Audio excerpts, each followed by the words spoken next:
মাসুদ কামাল, আপনাকে দিয়ে আলোচনাটা শুরু করি। বলছিলাম যে অপারেশন ডেভিল হান্ট শুরু হলো আজ, কিন্তু আইন শৃঙ্খলা পরিস্থিতির আমরা যে পর্যায়ে এই মুহূর্তে দেখছি, স্বস্তি ফিরবে কি? দেখেন, আইন শৃঙ্খলার যে পরিস্থিতি আমরা এই মুহূর্তে দেখছি, আপনি বলেন যে স্বস্তি ফিরবে কি, তার মানে আইন শৃঙ্খলার কিছু কিছু ঘটনা আপনার মধ্যে এক ধরনের অস্বস্তি তৈরি করেছে, যতটুকু আমি বুঝি। সেই অস্বস্তি যারা যে সমস্ত ঘটনার প্রেক্ষিতে তৈরি হয়েছে, সেগুলো কি খুব অজ্ঞাত কোনো ঘটনা?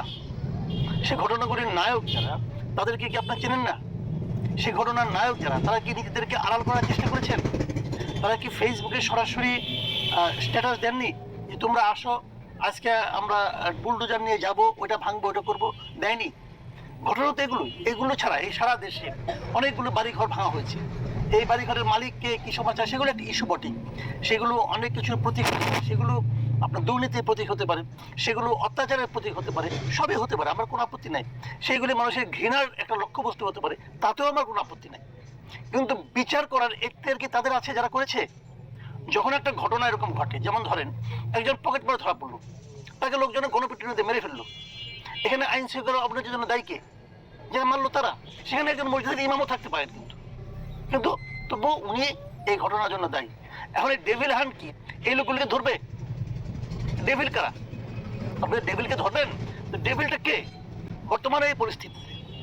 আমি যদি আইন শৃঙ্খলা রক্ষাকারীর বাহিনীর নির্লিপ্ততার কথা বলে তাদেরকে দায়ী করি, তোমরা নড়ছো না কেন, তোমরা ধরছো না কেন, তোমরা মারছো না কেন, যদি বলি আমরা, তোমরা কাদেরকে ধরতে বলবো, কাদেরকে মারতে বলবো?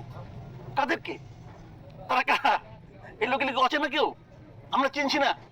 হাদি নামে একটা ভদ্রলোক, সে ঢাকার মেসে স্টুডেন্ট কেনা যায় না, সে তো ফেসবুকে স্ট্যাটাস দিয়ে ছবি দিয়ে বলছে, সে তো ইউটিউবে ভিডিও করেছে তোমরা আসো কালকে। তাকে ধরা হবে? তাকে ধরা সম্ভব? সম্ভব তো না রে ভাই। তাহলে আপনি আইন শৃঙ্খলা রক্ষার নামে আসলে কাকে ধরবেন? এই ধরনের ঘটনা কিন্তু আমরা আগেও দেখেছি, বিভিন্ন সরকারের আমলে দেখেছি। কেবল আওয়ামী লীগ আমলে না, তার আগে যে বিএনপি আমল ছিল তারাও করেছে। তারাও কিন্তু আপনার ওই একটা করছিল, ক্লিন হার্ট অপারেশন করছিল বোধ হয়, তো অনেকের হার্ট ক্লিন করে ফেলেছে। তো এগুলো তো হচ্ছে না ভাই সোসাইটিতে। আমরা ওরকম আরেকটা করছি, ডেভিল হান্ট করবে, দেখি কাদেরকে হান্ট করে ধরে নিয়ে আসবে, ঘোষিত কর্মসূচি ছিল সরকারের পদক্ষেপ নিয়ে, কিন্তু অনেকেই প্রশ্ন তুলছে যে গত কয়েকদিনের ভাঙচুরের ঘটনায় সরকারের ভূমিকা এবং আইন শৃঙ্খলা বাহিনীর নির্লিপ্ততা নিয়ে প্রশ্ন উঠছে। আমি খারাপ ভাবতেছি এই কারণে যে আইন শৃঙ্খলা বাহিনীর দায়িত্বটা কি? যেখানে ভাঙছে প্রত্যেকের জায়গায় পুলিশ ছিল, পুলিশের একটা এখতিয়ার ছিল, ওখানে ওই এলাকায় একটা থানা আছে না? ওই থানা কি করতেছে? আজকে দেখলাম যে গাজীপুরে যে বৈষম্যবিরোধী ছাত্র আন্দোলনের কয়েকজন লোক মার খেয়েছে, এই অপরাধে এটা থামাতে পারলো না কেন? গাজীপুর থানার পুলিশকে বদলি করা হয়েছে। তাহলে আর এই যে জায়গাগুলো আগুন ধরানো হলো, যে জায়গাগুলো ভাঙা হলো, সেখানে জানমালের ক্ষতি হয়নি? হয়েছে। সেখানে পুলিশকে বদলি করা হয়েছে। তো ওই সমস্ত পুলিশ কর্মকর্তাকে ডেভিল হিসেবে চিহ্নিত করে হান্ট করা হবে? হবেটা কি? এটা হলো মানুষকে ভয় দেখানো। ভাই, আমি বয়স একদম তো কম হয় নাই, সেই বঙ্গবন্ধু শেখ মুজিবের আমল থেকে দেখে আসতেছি। উনিও লাল ঘোড়া দাপড়াইছেন, অনেক কিছু করছেন। এই যত ঘোড়া দাপড়ানি আছে না, তার এন্ড রেজাল্ট কিন্তু খুব প্যাথেটিক হয়, খুব প্যাথেটিক এন্ড রেজাল্ট হয়। প্যাথেটিক রেজাল্ট দেখার জন্য অপেক্ষা করেন। ধন্যবাদ জানাচ্ছি জনাব মাসুদ কামাল। দর্শক জানিয়ে রাখতে চাই, আরো জন অতিথির মধ্যে আমাদের সঙ্গে